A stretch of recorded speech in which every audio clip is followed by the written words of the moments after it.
অন্তর্বর্তীকালীন সরকার সম্প্রতি কোন নদীকে মৎস্য হেরিটেজ হিসেবে ঘোষণা করেছে? হালদা নদী। সম্প্রতি নিউ ইয়র্ক শহরের প্রথম মুসলিম মেয়র হিসেবে নির্বাচিত জোহরান মামদানি কোথায় জন্মগ্রহণ করেন? Kampala, Uganda.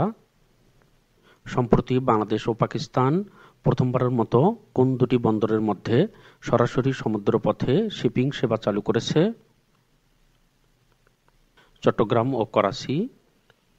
সম্প্রতি দেশের কোন এনজিও পরিবেশ বিষয়ক মর্যাদাপূর্ণ দ্য আর্থ শট প্রাইজ 2025 পেয়েছে? ফ্রেন্ডশিপ। সম্প্রতি কোন দেশ জি-20 সম্মেলনে যোগদান থেকে নিজেদের প্রত্যাহার করেছে? যুক্তরাষ্ট্র।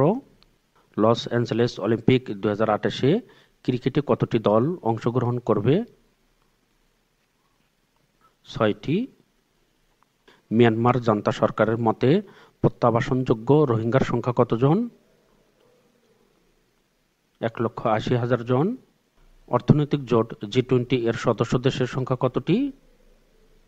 19টি। মোট সদস্য 21টি, কারণ 19টি দেশ এবং 2টি সংস্থা, ইউরোপীয় ইউনিয়ন ও আফ্রিকান ইউনিয়ন। ফুজিয়ান কোন দেশের তৈরি সর্বাধুনিক বিমানবাহী রণতরী? চীন। সিরি কোন প্রতিষ্ঠানের তৈরি চ্যাটবট? অ্যাপল। সম্প্রতি দ্বিতীয়বারের মতো স্থাপত্যে আগা খান পুরস্কার পেয়েছেন কোন বাংলাদেশী? মেরিনা তাবাসসুম। ব্রিটিশ আমলে নির্মিত ঐতিহাসিক কিন ব্রিজ কোথায় অবস্থিত? সিলেট। সিরিয়ার বর্তমান প্রেসিডেন্ট কে? আহমেদ আল সারা। সম্প্রতি যুক্তরাষ্ট্র কোন দেশ ও সরকারকে সন্ত্রাসবাদের তালিকা থেকে বাদ দিয়েছে? সিরিয়া এবং প্রেসিডেন্ট আল সারাকে।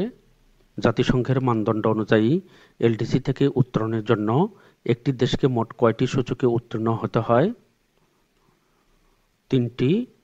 জাতিসংঘের অনুমোদন পেলে কত সালে বাংলাদেশ এলডিসি থেকে উত্তরণ করবে? 24শে নভেম্বর 2026। জাতিসংঘ কত সালে বাংলাদেশকে স্বল্পোন্নত দেশ হিসেবে অন্তর্ভুক্ত করে? 1974 সালে। মরুভূমিতে আধুনিক সুবিধা সম্বলিত নিয়ম শহর প্রকল্পের উদ্যোক্তা কোন দেশ? সৌদি আরব।